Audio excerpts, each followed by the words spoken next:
নমস্কাৰ বন্ধুসকল, স্বাগতম জনাইছোঁ মোৰ চেনেলৰ অন্য এটা ভিডিঅ'লৈ। লাইক কৰিব, কমেণ্ট আৰু ছাবস্ক্ৰাইব কৰিবলৈ নাপাহৰিব। ইডলি বনাব লৈছোঁ পিঠাগুড়িয়ে। কি লাগে মিশ্ৰণ এয়া। পিঠাগুড়ি এইটো কাপোৰৰ জোখত লৈছোঁ।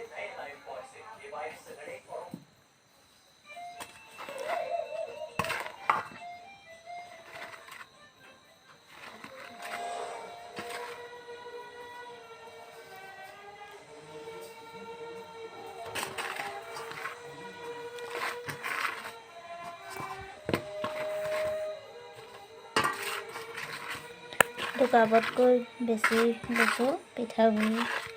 সেইটো 3 কাপ সম্পূৰ্ণ নাই লোৱা।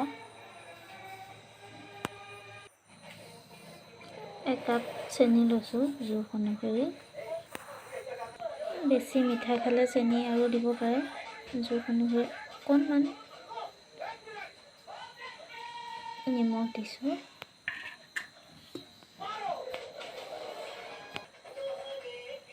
এচামুচ ঘিউ, ৰিফাইন থাকিলে ৰিফাইনো দিব পাৰে।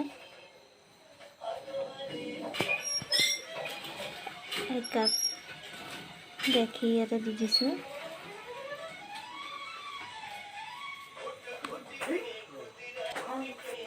1 কাপ পানী।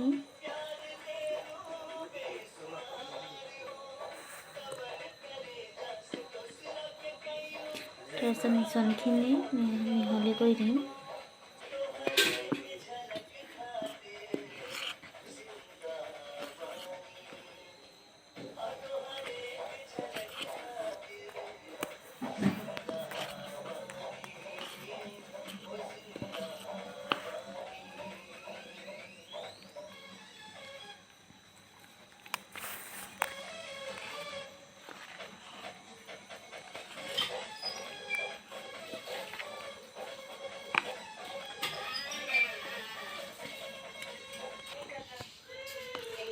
এইদৰে পেষ্টটো মিলাই আছোঁ।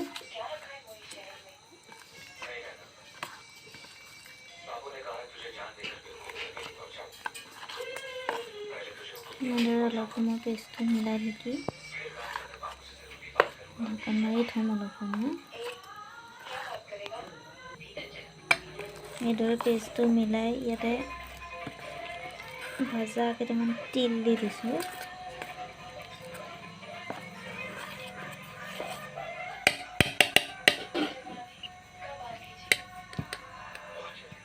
এনেদৰে অলপ সময় ৰাখি দিম। কুকাৰ এখন লৈ লৈছোঁ। ষ্টিমডাল এনেকৈ দি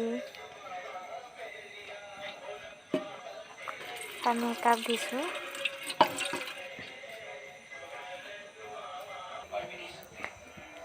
পানীখিনি গৰম হ'ব দিছোঁ। পানী গৰম হয় মানে ইডলি ষ্টেণ্ডডালত ৰিফাইন অলপ সানি লৈছোঁ, তেতিয়া সহজতে উৰাব পাৰি, যাতে লাগি নধৰে। তেল লগাই আছোঁ। তেল লগোৱা হৈ গ'ল। পানী গৰম হৈ আছে। এয়া ঢাকন দি থোৱা অলপ দেৰি পিছত এইখিনি ইডলি ষ্টেণ্ডডালত দি গৈছোঁ। কুকাৰত দি ঢাকনখন মাৰি দিম অলপ। 15 মিনিটৰ পিছত এয়া এনেকুৱা হৈছে। এয়া চাইছোঁ হৈছেনে।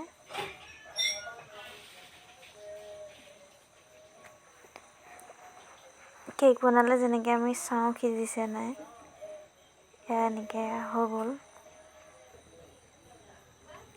এয়া গেছ অফ কৰি কুকাৰৰ ভিতৰৰ পৰা উলিয়াই আনিলোঁ।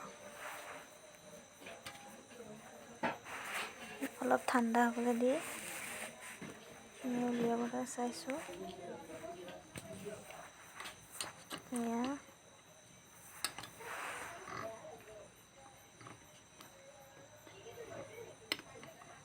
তিল দিয়াৰ কাৰণে অলপ ক'লা ক'লা লাগিছে। তিল নিদিয়াকৈও বনাব পাৰে। মই বিশেষকৈ তিলটো ভাল পাওঁ কাৰণে তিল দিছোঁ। এয়া চাওক হৈ গ'ল। অলপ মিশ্ৰণ বাকী আছিল, এয়া 3টা হ'ল। এইখিনি কৰি কুকাৰত দি দিলোঁ। অলপ সময় ঢাকনি হৈ গ'ল। 3 কাপ দিছিলোঁ পিঠাগুড়ি, 3 কাপত এয়া 15টা হৈছে।